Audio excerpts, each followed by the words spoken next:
पहली चीज यात्रा के बारे में, और जो मेरा अब पिछले 1.5 साल का जो एक्सपीरियंस रहा है।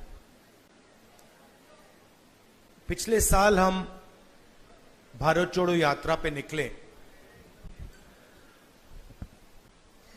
4000 किलोमीटर चले, कन्याकुमारी से कश्मीर, और हम सबको, मुझे तो पहली बार हिंदुस्तान को नजदीकी से देखने का मौका मिला।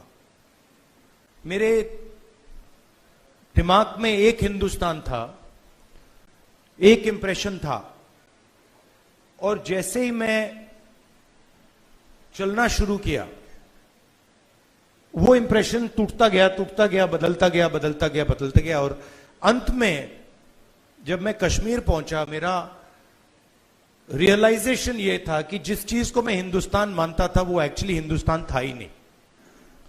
वो मेरे इमेजिनेशन का हिंदुस्तान था, अनइन्फॉर्म्ड हिंदुस्तान था।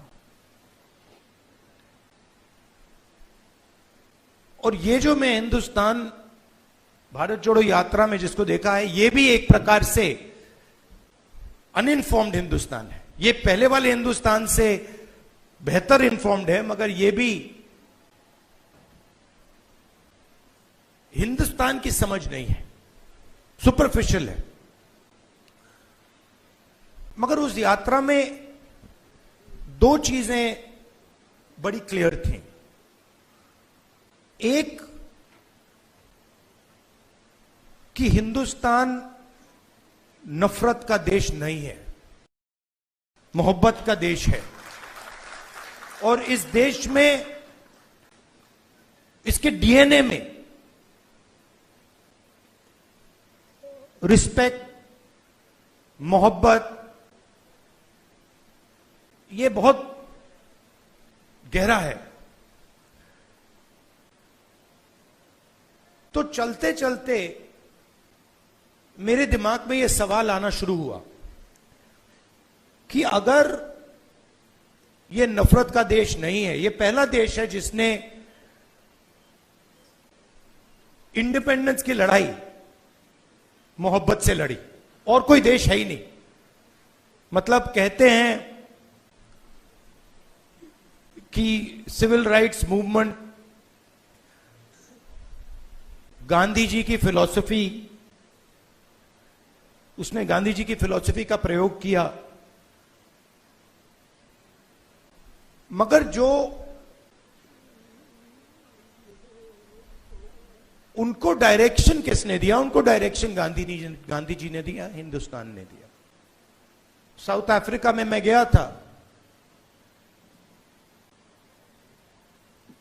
मंडेला जी ने मुझे यही कहा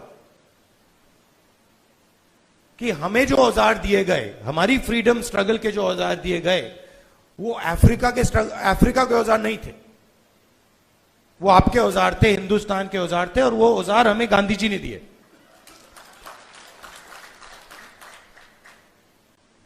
तो जब मैं चल रहा था, मेरे दिमाग में सवाल आया कि अगर हिंदुस्तान मोहब्बत का देश है, तो इसमें नफरत क्यों फैल रही है? क्योंकि इतना आसान नहीं होना चाहिए नफरत को फैलाना। हम कहते हैं बीजेपी नफरत फैलाती है, बट कोई ना कोई फाउंडेशन तो होगा, कोई ना कोई बेसिस तो होगी इस नफरत की। तो ये सवाल मेरे दिमाग में था,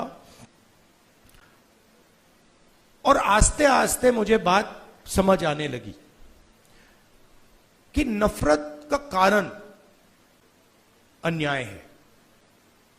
कि ये देश में गरीबों के साथ, किसानों के साथ, दलितों के साथ, महिलाओं के साथ, युवाओं के साथ, सबके साथ हर रोज अन्याय होता रहता है। 2-3% लोग हैं इस देश में जिनको न्याय का एक्सेस मिलता है। 2-3%, ज्यादा से ज्यादा 5% लोग हैं। उनके लिए कोर्ट्स काम करते हैं, उनके लिए सरकार काम करती है, सारी इंस्टीट्यूशंस में उनके लिए जगह है। बट अगर हम 90% लोगों को देखें, उनके साथ 24 घंटा अन्याय हो रहा है। 16 लाख करोड़ रुपए 20-25 लोगों का कर्जा माफ हुआ। जीएसटी का पैसा है, जनता का पैसा है, किसानों का पैसा है, मगर किसानों का 1 रुपया माफ नहीं होता है। और मैंने सरकार के अंदर से देखा है, जब हमने किसान कर्जा माफी की बात उठाई, जब हम सरकार में थे, तो रिस्पांस मिला कि यह ठीक नहीं है, इससे किसान आलसी हो जाएगा।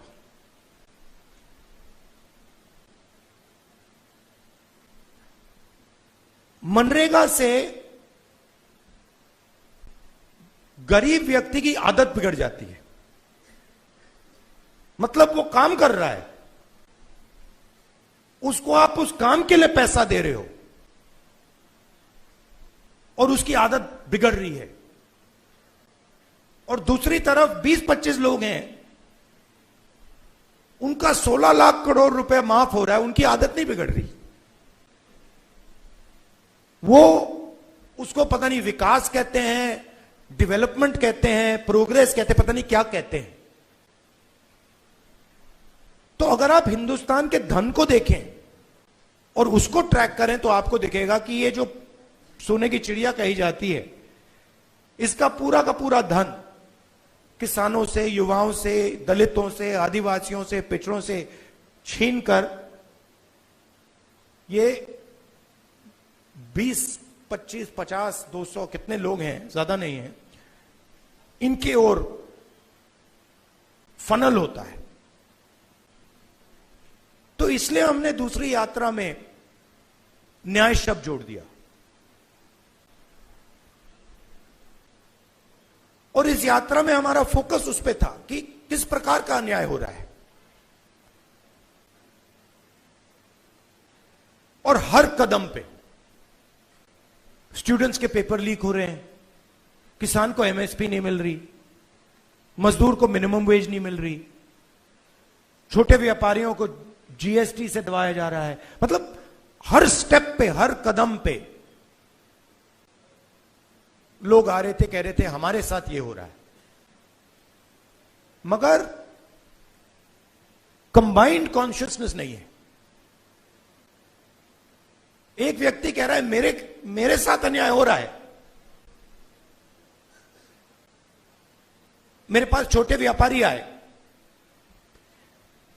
गुजरात में, उन्होंने कहा कि जीएसटी से, नोटबंदी से हमें बहुत चोट लगी। मगर उसी डिस्कशन में जो किसान के साथ हो रहा है वो उनको दिख नहीं रहा है, वो देख ही नहीं पा रहे। तो मेरे खिलाफ जो अन्याय हो रहा है वो मुझे दिख रहा है, मगर मेरे भाई के साथ जो हो रहा है मुझे दिख नहीं रहा है।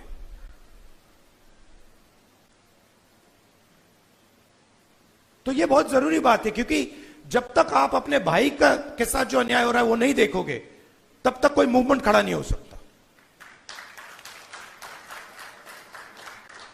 मैं जूडो करता हूं और उसमें एक बड़ी इंटरेस्टिंग चीज है। उसमें जमीन पे गिरना पड़ता है, फेंका जाता है व्यक्ति को। तो जब पहले व्यक्ति शुरू करता है तो वो अपने आप को प्रोटेक्ट करने की कोशिश करता है। जमीन पे गिरोगे तो फिर आप अपने आप की रक्षा करते हो। फिर थोड़ा एडवांस्ड होता है, फिर उसको बात समझ आती है, वो जमीन की रक्षा करना शुरू कर देता है। मतलब don't protect yourself, protect the mat. और बड़े मजे की बात दिखती है कि जब आप जमीन को प्रोटेक्ट करते हो तो ऑटोमेटिकली जमीन आपको प्रोटेक्ट करती है। तो मूवमेंट कैसे बनती है? मूवमेंट जब बनती है जब मैं अपने दर्द को छोड़कर मेरे साइड में जो खड़ा है उसके दर्द की रक्षा करना शुरू करता हूं। ऑटोमेटिकली वो मेरी रक्षा करेगा, उसको करना ही पड़ेगा। तो ये एक मेंटल लीप की जरूरत है। सबको दिख रहा है कि भाई किसान को दिख रहा है, मजदूर को दिख रहा है, सबको दिख रहा है, मगर एक दूसरे का दर्द नहीं दिख रहा किसी को। मेरा एक्सपीरियंस है दूसरी यात्रा का। आखिरी बात देखिए, आपने राहुल गांधी का नाम बहुत बहुत बार लिया। कांचा जी मेरे दोस्त हैं, उन्होंने नारे भी दे दिए। ये राहुल गांधी नहीं है, ये हिंदुस्तान में करोड़ों लोगों की फीलिंग है। उनमें से मैं एक हूं और आप मेरे ऊपर फोकस कर देते हैं। बट भारत जोड़ो यात्रा में मैंने अपनी आंखों से देखा, मैं अकेला नहीं चल रहा था, लाखों लोग चले थे मेरे साथ। और एक्चुअली भारत जोड़ो यात्रा की स्ट्रेंथ राहुल गांधी नहीं था। भारत जोड़ो यात्रा की स्ट्रेंथ वो बाकी लोग थे। तो उन पे भी फोकस होना चाहिए। लड़ना हमें एक साथ है। और ये हिंदुस्तान के दो एक्सप्रेशंस के बीच में लड़ाई है। ये राहुल गांधी, मोदी, बीजेपी, कांग्रेस के बीच में लड़ाई नहीं है। हिंदुस्तान के नेचर के अंदर दो आत्माएं हैं और ये उन दोनों आत्माओं के बीच में लड़ाई है। एक आत्मा कहती है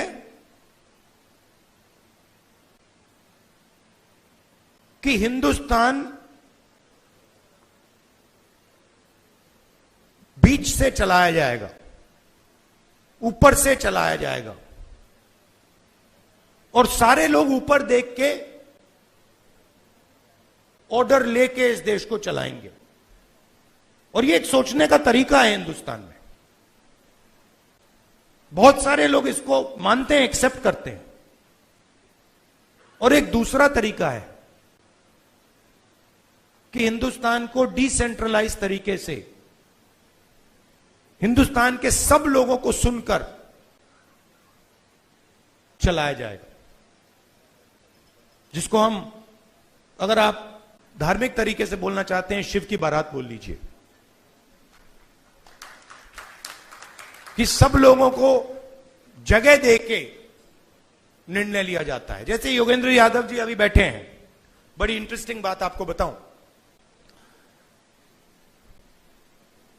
3-4 महीने पहले इन्होंने हमें कहा, देखिए हमें ये जो गारंटीज हैं, हमें क्लियरली बता देना चाहिए देश को कि इंडिया गठबंधन आएगा तो क्या करेगा।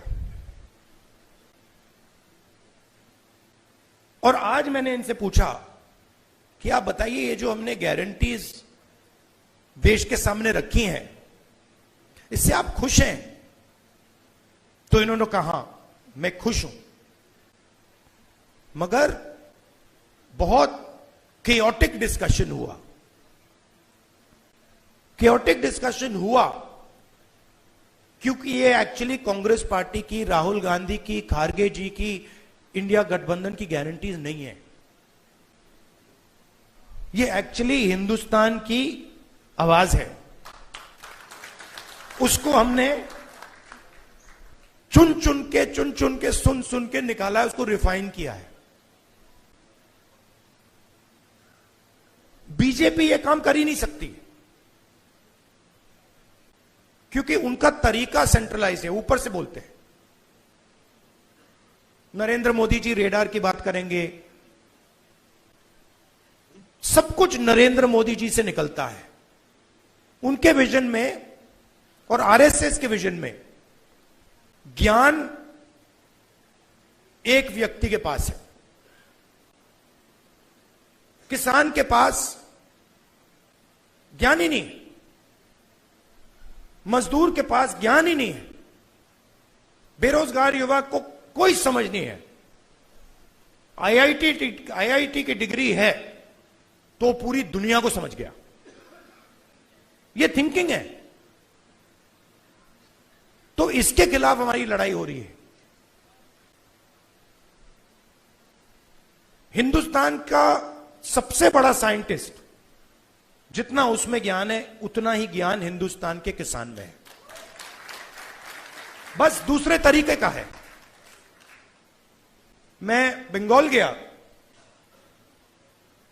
और वहां पे वो महिलाएं थी, इसी यात्रा पे महिलाएं थी, वो बीड़ी बना रही थी।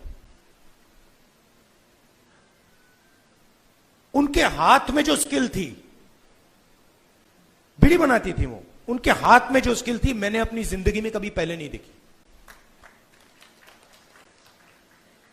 मैंने ट्राई किया, मतलब एक बीड़ी मतलब मैंने रोल करने की कोशिश की, नहीं हो रही थी मुझसे। तो वो सालों का, मतलब सालों की स्किल है वो, और उसका इस देश में कोई आदर नहीं हो रहा। उस महिला को आप फाइनेंशियल सपोर्ट दीजिए, उसकी मदद कीजिए, मेक इन इंडिया उससे करवाइए और फिर देखिए क्या मजा आता है। तो ये दो अलग तरीके की सोच की लड़ाई है। इसमें हम सब एक साथ लड़ रहे हैं। बहुत अच्छा लग रहा है और घबराने की कोई जरूरत नहीं है। ये आप मत सोचिए कि बीजेपी आ गई, कॉन्स्टिट्यूशन को खत्म कर देंगे, ये कर देंगे, कुछ नहीं, इनमें इतना दम नहीं है, ये नहीं कर सकते। ये इन्होंने मीडिया को कैप्चर कर रखा है, ये आवाज बहुत करते हैं, मगर सच्चाई और हिंदुस्तान हमारे साइड है।